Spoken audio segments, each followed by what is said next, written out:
Tony Mokbel built a drug empire that defied the law. But loyalty crumbled, betrayal struck, and now in 2025, he's fighting to come home. This is his story. 1997 marked Mokbel's rise. Born in 1965 in Kuwait to Lebanese parents, he'd built a drug network in Melbourne. That year, a $78 million amphetamine lab blew up, almost killing him. Tony, a stocky man with thinning dark brown hair combed back, walked away, richer and hungrier, his dark brown eyes burning with ambition. By 2000, Mokbel's The Company syndicate raked in millions. Joey Mansour, a loyal lieutenant, managed the cash flow, wiring hundreds of thousands of dollars to keep Tony's empire alive. But the law was closing in. Tony was arrested in 2001 for a cocaine haul, making bail in 2002, only to dive deeper into crime. But not all cheered his successes. Mick Gatto, a hulking underworld player, clashed hard with Mokbel. Bad blood brewed after Tony blamed Gatto for a bikie beating in 2002. Word was Mokbel later put a $500,000 hit on Gatto's head, a feud that has since not faded. Forward to March 2006, Mokbel's luck ran thin. Mid-trial for cocaine charges, he bolted. Operation Piranha, hunting Melbourne's gang lords, had lost their prize. Tony, with his eyes darting everywhere, vanished, leaving justice in the dust. Greece became Tony's new hideout, his alias Stephen Pappas. Joey Mansour kept him afloat, wiring cash, hundreds of thousands of dollars. But every call was a risk.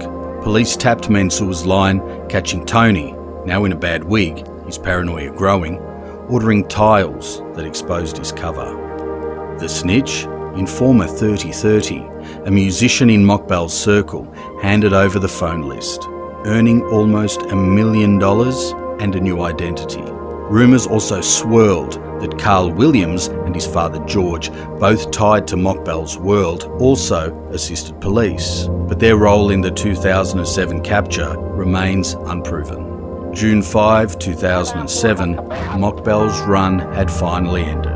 Dragged back to Australia in 2008, he'd already copped 12 years in absentia for cocaine. Joey Mansour faced justice too, sentenced in 2008 to 10 years for trafficking, his loyalty to Tony costing him dearly.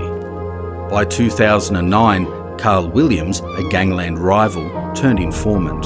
He and his father George were taken from Barwon and Durrangale prisons to a mansion in Lorne, where they snitched on over 12 underworld figures, including Rocco Arico, before the Australian Crime Commission. Their intel targeted major players, but Carl's betrayal led to his murder in 2010, allegedly ordered by Rocco Arico. Prison wasn't safe for Tony Mokbel either. In 2019, a stabbing left him near death, a scar now on his cheek. The Lawyer X scandal broke too.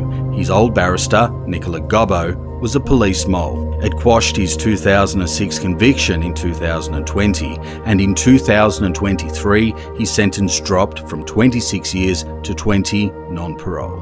Now, in March 2025, Mokbel's eyeing freedom once again. The Court of Appeals probing Gobbo's role in his 2012 pleas. A November 2024 ruling slammed police and prosecutors for a joint criminal enterprise, with her boosting his case.